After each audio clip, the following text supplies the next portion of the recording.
Hello friends, आज हम बात करते हैं पियाजे थ्योरी के बारे में कि एज और थिंकिंग प्रोसेस को पियाजे ने किस तरह से एक्सप्लेन किया है। जैसे जैसे एज इंक्रीज हो जाती है तो बच्चों का थिंकिंग प्रोसेस भी डेवलप हो जाता है। इसमें पियाजे ने 4 स्टेजेस दिए हैं। हम अगर पहली स्टेज को देखें तो ये सेंसरी मोटर है।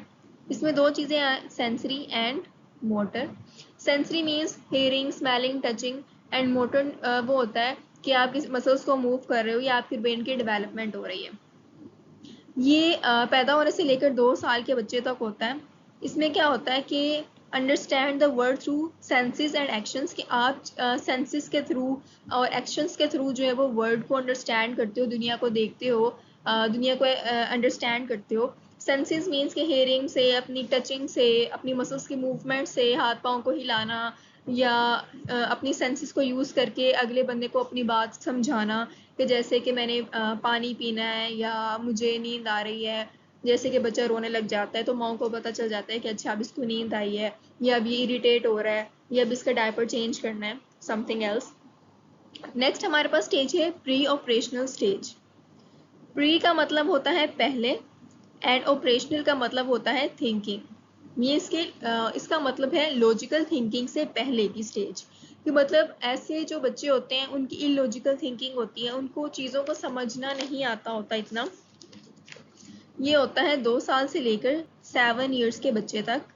इसमें क्या होता है, understand the word through language, कि इसमें आप चीज़ों को लैंग्वेज के थ्रू एंड मेंटल इमेजेस के थ्रू जो है वो अंडरस्टैंड करते हो। कि आपको लैंग्वेज समझ आना शुरू हो जाती है लोगों की, आप खुद बोलना शुरू कर देते हो। और मेंटल इमेजेस ये होता है कि आप देख रहे हो किसी भी चीज़ को, तो आपको साथ साथ चीज़ों को अंडरस्टैंड करना शुरू कर देते हो कि अच्छा ये मेरी खाला लगती हैं, ये मेरी फुफ्फो लगती हैं, इस तरह से।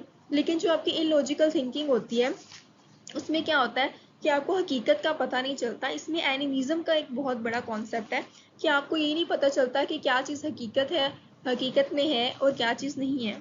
फॉर एग्जाम्पल कि जब छोटे बच्चे जो होते हैं वो दरवाजे या दीवार के साथ लग के रोने लग जाते हैं और कहते हैं कि मुझे इसने मारा है, इसने मारा है, हालांकि वो नॉन लिविंग है। लेकिन हम बच्चे को क्या कहते हैं कि कोई बात नहीं, मैं भी इसको मारती हूँ तो इसको भी दर्द होगा। तो क्या होता है कि बच्चा जब उसको दीवार को इंसान मारता है तो बच्चे को लगता है कि उसको भी उतना ही दर्द हुआ है जितना मुझे दर्द हुआ है, तो वो चुप हो जाता है रोना। इसलिए होती है इलॉजिकल थिंकिंग कि बच्चे को पता नहीं चलता नॉन लिविंग और लिविंग के दरमियान का difference. The next stage is concrete operational stage. Concrete का मतलब होता है हमारे पास आंखों से देखना, के सामने देखी चीज, और ऑपरेशनल मीन्स की थिंकिंग। कि इसका मतलब ये है कि जो चीज इंसान अपनी आंखों से देखता है और फिर उसको समझता है, तो ये होती है कंक्रीट ऑपरेशंस। इसमें जो एज होती है वो होती है 7 से लेके 12 ईयर्स के जो लोग होते हैं। Understand the word through logical thinking. इसमें क्या होती है कि लॉजिकल थिंकिंग इंसान की स्टार्ट हो जाती है, वो चीज़ों को समझना शुरू कर देता है। इसमें ये होता है कि इंसान जो चीज़ अपनी आंखों से देखता है ना उसको समझता है और उसको अंडरस्टैंड कर लेता है कि अच्छा ये ऐसे है।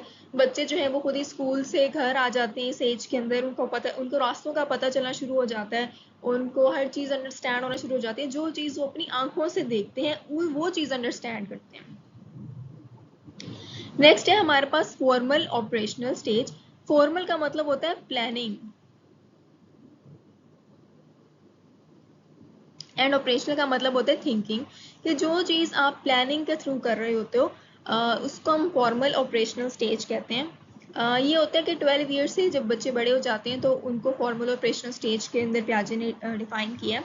उसने कहा है कि ऐसे बच्चे जो होते हैं वो साइंटिस्ट बन जाते हैं, एक तरह के साइंटिस्ट होते हैं। उनकी जो थिंकिंग होती है वो भी लॉजिकल थिंकिंग होती है, बल्कि लॉजिकल थिंकिंग को क्रॉस करके वो साइंटिफिक रीजनिंग पे चले जाती हैं। मीन्स के ऐसी चीज़ें देखते हैं वो जो हमें नज़र नहीं आ रही होती। मीन्स के जो कंक्रीट ऑपरेशन था उसके अंदर तो बच्चे उन चीज़ों को देख रहे थे ना, कि जो सामने से चीज़ देख रहे हो उसी चीज़ पे यकीन करना है, उसी चीज़ को अंडरस्टैंड करना है। कि जैसे कि कोई कार कैसे चला रहा है, या आप देखते हो कि अच्छा आपकी मैम जो है वो आपको किस तरह से स्टोरी बता रही हैं, या सिर्फ आप उन चीज़ों पे फोकस करते हो।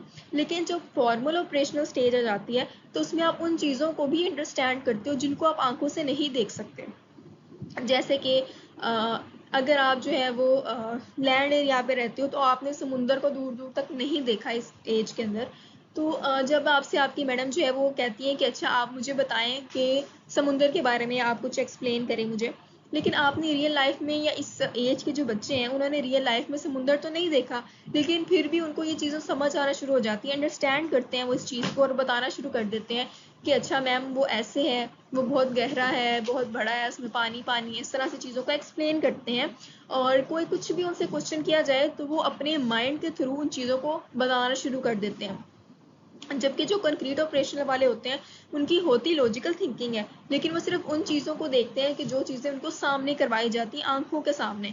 और फॉर्मूला ऑपरेशन जो आंखों के मतलब आंखों से देखी नहीं है आपने, लेकिन आप फिर भी उस चीज़ को अंडरस्टैंड करते हो, आप दुनिया को अंडरस्टैंड करना शुरू कर देते हो, हर चीज़ को डीपली अंडरस्टैंड करते हो कि अच्छा अगर ये स्टोरी है तो इसका ये डीपर मीनिंग है। जबकि इससे पहले जितने भी स्टेजेस हैं आप उनको इन चीज़ों से इस तरह से एक्सप्लेन नहीं कर पाते। वीडियो अच्छी लगी हो तो लाइक एंड सब्सक्राइब कर दीजिए। Thank you.